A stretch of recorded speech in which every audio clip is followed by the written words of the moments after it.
দুর্বল রাডার ব্যবস্থার কারণে বাংলাদেশের আকাশ সীমা ব্যবহার করা আন্তর্জাতিক ফ্লাইটগুলোর তথ্য চলে যেত প্রতিবেশী ভারতের কাছে। কয়েক যুগ পর হলেও অবশেষে নতুন রাডার স্থাপনের ফলে বদলে গেছে অনেক হিসাব নিকাশ। এবার ভারত নয়, বরং বাংলাদেশই ভারত থেকে আয় করবে। বাংলাদেশের মূল ভূখণ্ড এবং পুরো সমুদ্র সীমার আকাশ এবার নজরদারি করতে যাচ্ছে বাংলাদেশ। দীর্ঘদিন পর হলেও বাংলাদেশের আকাশ পথ নিরাপদ হতে যাচ্ছে। সর্বাধুনিক প্রযুক্তি ব্যবহার করে আধুনিক এভিয়েশন গড়ে তোলা সহ উন্নত এভিয়েশন হাব হিসেবে আত্মপ্রকাশ করতে যাচ্ছে বাংলাদেশ। তারই অংশ হিসেবে অত্যাধুনিক রাডার যুক্ত হচ্ছে বাংলাদেশে। এই রাডারের কারণে বাংলাদেশ কী ধরনের সুবিধা পাচ্ছে জানাবো তার বিস্তারিত। চোখ রাখুন এই প্রতিবেদনে। 1971 সালে মহান মুক্তিযুদ্ধের মাধ্যমে স্বাধীনতা ছিনিয়ে এনেছিল বীর বাঙালি। 1,47,570 বর্গ কিলোমিটার আয়তনের এই দেশটির রয়েছে সুবিশাল সমুদ্র সীমা। প্রতিবেশী মিয়ানমার এবং ভারতের সাথে সমুদ্র সীমা সংক্রান্ত বিরোধের নিষ্পত্তি হয়েছে। এর মাধ্যমে আরও 1,38,289 বর্গ কিলোমিটার সমুদ্র অঞ্চলে বাংলাদেশের অধিকার প্রতিষ্ঠা হয়েছে। বাংলাদেশের নতুন পাওয়া সমুদ্র সীমা দেশের মূল ভূখণ্ডের প্রায় সমান। সব মিলিয়ে বলা চলে নতুন করে বাংলাদেশের আয়তন বৃদ্ধি পেয়েছে। নির্ধারণ করা হয়েছে সীমান্ত বেস লাইনও। আকাশ সীমার নিয়ন্ত্রণ নেয়ার প্রধান শর্ত হিসেবে বাংলাদেশের একটি রাডার থাকতে হবে, যেটির 300 থেকে 500 কিলোমিটার দূরত্বের একটি উড়োজাহাজকে অ্যালার্ট করার বা সংকেত দেওয়ার সক্ষমতা থাকবে। কিন্তু এতদিন এ ধরনের রাডার ছিল না বাংলাদেশের। ঢাকা ও চট্টগ্রামে বাংলাদেশ বেসামরিক বিমান চলাচল কর্তৃপক্ষের 2টি রাডার থাকলেও সেগুলো সর্বোচ্চ 250 নটিক্যাল মাইল পর্যন্ত নেভিগেশন করতে পারত। তাও আবার এই রাডার বা নেভিগেশন ব্যবস্থাটি প্রায় 43 বছরের পুরানো। সেই রাডার সিস্টেমটি ঠিকমতো কাজ করত না। বেবিচকের সূত্র মতে হযরত শাহজালাল আন্তর্জাতিক বিমানবন্দরে 1980 সালে যে রাডার বসানো হয়েছিল সেটি বদলানোর উদ্যোগ নেওয়া হয় 2005 সালে। এরপর 2012 সালে একটি কোম্পানি পাবলিক প্রাইভেট পার্টনারশিপের আওতায় রাডার স্থাপনে 330 কোটি টাকার প্রাথমিক প্রস্তাব দেয়। 2013 সালের সেপ্টেম্বরে অর্থনৈতিক বিষয়ক সংক্রান্ত মন্ত্রিসভা কমিটি পিপিপিতে প্রকল্পটি বাস্তবায়নের অনুমোদন দেয়। এরপর 2021 সালের 8 জুন ক্রয় সংক্রান্ত মন্ত্রিসভা কমিটি প্রকল্পটি অনুমোদন করে। প্রকল্পের ব্যয় ধরা হয় প্রায় 730 কোটি টাকা। এই ব্যয় বেবিচকের নিজস্ব তহবিল থেকে বহন করা হয়। প্রকল্প বাস্তবায়নে ফ্রান্সের কোম্পানি থালেসের সঙ্গে 2021 সালের অক্টোবরে চুক্তি করে বেবিচক। চুক্তি অনুযায়ী পরবর্তী 3 বছরের মধ্যে রাডার স্থাপনের কাজ শেষ করতে হবে। অত্যাধুনিক এই রাডার পরিচালনার জন্য বেবিচক কর্মকর্তাদের থালেসের মাধ্যমে প্রশিক্ষণের ব্যবস্থা করা হয়েছে। আর এর মাধ্যমে নতুন যুগে প্রবেশ করেছে বাংলাদেশ। বাংলাদেশ থেকে বঙ্গোপসাগরের ওপর দিয়ে দক্ষিণ সুন্দরবন ধরে আকাশপথে উড্ডয়নের আন্তর্জাতিক রুটের একটি অংশ কলকাতা FIR 507 দ্বারা নিয়ন্ত্রিত। আর এতদিন সেন্ট মার্টিনের একটি অংশ ও পার্বত্য চট্টগ্রাম পড়েছে ইয়াঙ্গুন FIR এর অধীনে নিয়ন্ত্রিত হতো। FIR হচ্ছে উড়োজাহাজ চলাচলের ক্ষেত্রে আকাশপথের একটি বিশেষায়িত এলাকা। এর মাধ্যমে ফ্লাইট চলাচলের তথ্য ও সতর্কবার্তা দেয়া হয়। প্রতিবেশী ভারতের 3টি FIR আছে, মিয়ানমারে রয়েছে 2টি, আর বাংলাদেশের একটি FIR রয়েছে। আকাশ সীমা একবার ব্যবহারের জন্য ফ্লাইং ওভার চার্জের পরিমাণ প্রায় $500। ভৌগোলিক কারণে আকাশ চলাচলে গুরুত্বপূর্ণ গন্তব্য 57,000 বর্গ মাইলের বাংলাদেশ। প্রতিদিন দেশি বিদেশি এয়ারলাইন্সের কমপক্ষে 600টি ফ্লাইট ব্যবহার করছে বাংলাদেশের আকাশ। 4 দশক পর দেশের আকাশ সীমায় নজরদারির সক্ষমতা বাড়াতে ঢাকার হযরত শাহজালাল আন্তর্জাতিক বিমানবন্দরে বসেছে নতুন এই রাডার। নতুন এই রাডার পুরোপুরি কাজ শুরু করেছে। এর বাইরে রয়েছে বিমান বাহিনীর নিজস্ব রাডারও।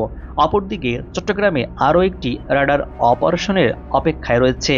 সব মিলিয়ে দেশের আকাশ সীমা আগের যে কোনো সময়ের চেয়ে আরও সুসংহত ও নিরাপদ অবস্থায় রয়েছে বলে জানিয়েছে সংশ্লিষ্টরা।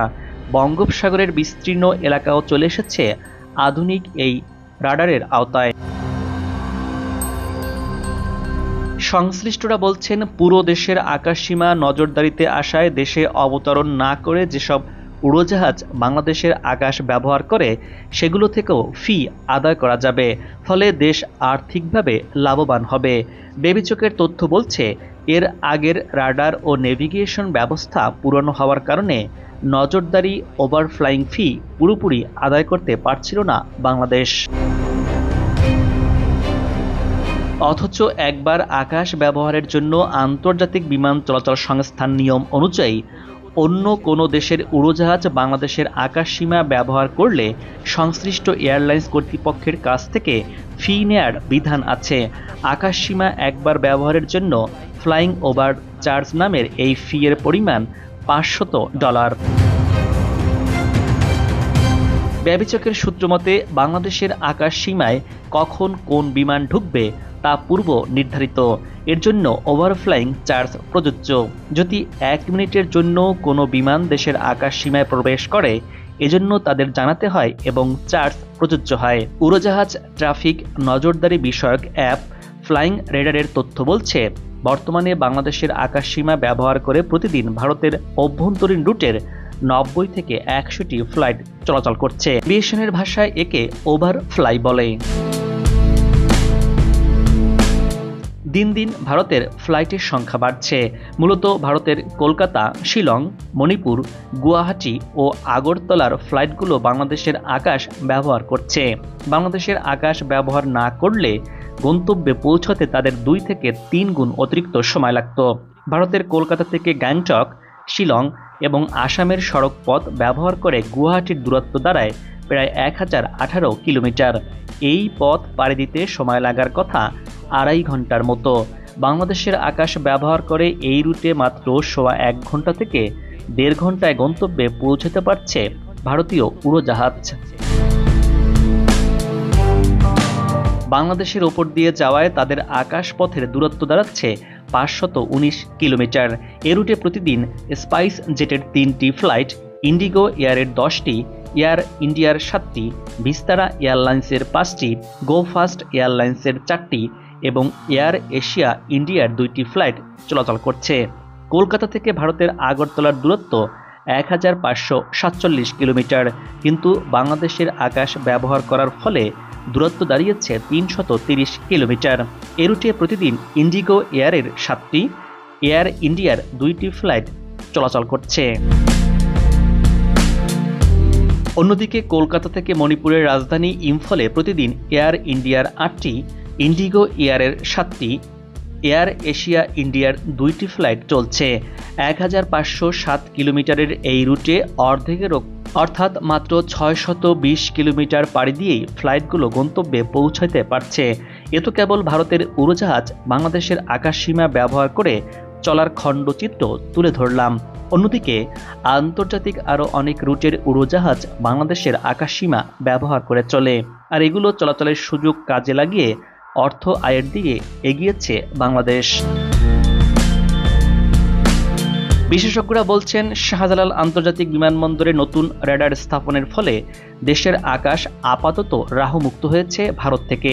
দেশের রাজস্ব খাতেও যোগ হচ্ছে মোটা অঙ্কের টাকা। নিয়ম অনুযায়ী কোনো দেশের বাণিজ্যিক উড়োজাহাজ অন্য কোনো দেশের আকাশসীমা ব্যবহার করলে সেই দেশকে দিতে হয় $500। অথচ বাংলাদেশের আকাশসীমা ব্যবহার করা এ ধরনের উড়োজাহাজের সিগন্যাল রেজিস্টার করা হতো ভারতের রেডার থেকে। সেই রাজস্বের পুরোটাই হাতিয়ে নিত দিল্লি। এবার নতুন রেডার স্থাপনের ফলে বাংলাদেশের আকাশ হলো আরও বেশি নিরাপদ। সংশ্লিষ্টরা বলছেন, পুরো দেশের আকাশসীমা নজরদারিতে আসায় দেশে অবতরণ না করে যেসব উড়োজাহাজ বাংলাদেশের আকাশ ব্যবহার করে সেগুলো থেকেও ফি আদায় করা যাবে, ফলে দেশ আর্থিকভাবে লাভবান হবে। আর তাই বলা চলে, বাংলাদেশ এবার ভারত থেকেও বিপুল পরিমাণে অর্থ আয় করতে পারবে কেবল মাত্র আকাশ পথ ব্যবহার করতে দিয়ে। আর ভারত নয়, বরং বাংলাদেশই এবার ভারত থেকে টাকা আয় করবে।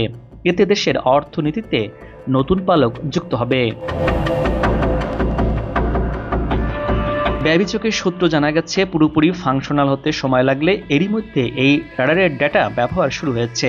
শুধু ঢাকায় এই রাডার স্থাপন করা হচ্ছে তা না, ঢাকার পাশাপাশি চট্টগ্রামে যে রাডার আছে সেটারও আধুনিকায়ন হচ্ছে। এর মাধ্যমে এয়ারপোর্টগুলোর এয়ার ট্রাফিক, উড্ডয়ন, অবতরণ সবকিছুই নজরদারি এবং নিয়ন্ত্রণ ব্যবস্থা স্বয়ংক্রিয় হয়ে যাবে। সারা বিশ্বে এখন ড্রোন দিয়ে অন্য দেশের ওপর নজরদারির প্রবণতা বাড়ছে। শাহজালালে থাকা রাডারটি পুরানো প্রযুক্তির হওয়ায় দেশের আকাশসীমায় নিচু দিয়ে উড়ে যাওয়া কোনো আকাশযান বা ড্রোন শনাক্ত করা যাচ্ছিল না। এতে দেশের নিরাপত্তাও ঝুঁকি ছিল বলে মনে করছেন বিশেষজ্ঞরা। এমন বাস্তবতায় দেশের আকাশপথ থেকে আয় বাড়াতে রাডারের সক্ষমতা বাড়ার সঙ্গে সঙ্গে সিভিল এভিয়েশনকে এফআইআর বা ফ্লাইট ইনফরমেশন রিজনও বড় করতে পদক্ষেপ নেওয়ার আহ্বান জানিয়েছেন বিশেষজ্ঞরা। আকাশ সীমার সঙ্গে সমুদ্র সীমায় নিজেদের এফআইআর প্রতিষ্ঠা করতে পারলে শুধু ফ্লাইওভার চার্জ বাবদ বছরে 1000 কোটি টাকা আয় করা সম্ভব। আকাশপথে ঝুঁকি এড়াতে নতুন রাডারের পূর্ণাঙ্গ এবং সঠিক ব্যবহারের তাগিদ দিচ্ছেন তারা। ভবিষ্যতে আরও অনেক দেশের বিমান সংস্থার উড়োজাহাজ এদেশের বিমানবন্দর দিয়ে চলাচলের সুযোগ তৈরি হবে। দেশের আয় বাড়বে, আকাশপথে যাত্রীদের আরও সুযোগ সুবিধা নিশ্চিত হবে। প্রাচ্য এবং পাশ্চাত্যের নতুন মেলবন্ধনের ঠিকানা হবে বাংলাদেশ। আর বাংলাদেশের ভৌগোলিক অবস্থানকে কাজে লাগিয়ে দেশের অর্থনীতি আরও এক ধাপ এগিয়ে যাবে। উন্নয়নের পালে যুক্ত হবে নতুন মোড়ক, সেই পালে হাওয়া লাগিয়ে এগিয়ে যাক লাল সবুজের বাংলাদেশ। দর্শক, আজ এ পর্যন্তই। আগামীতে আবারও দেখা হবে নতুন কোনো ভিডিও চিত্র নিয়ে। ভিডিওটি ভালো লাগলে আপনার মূল্যবান মতামত জানিয়ে চ্যানেলটি সাবস্ক্রাইব করে ভিডিওটি শেয়ার করুন। ভালো থাকুন, নিরাপদে থাকুন এবং সাথেই থাকুন।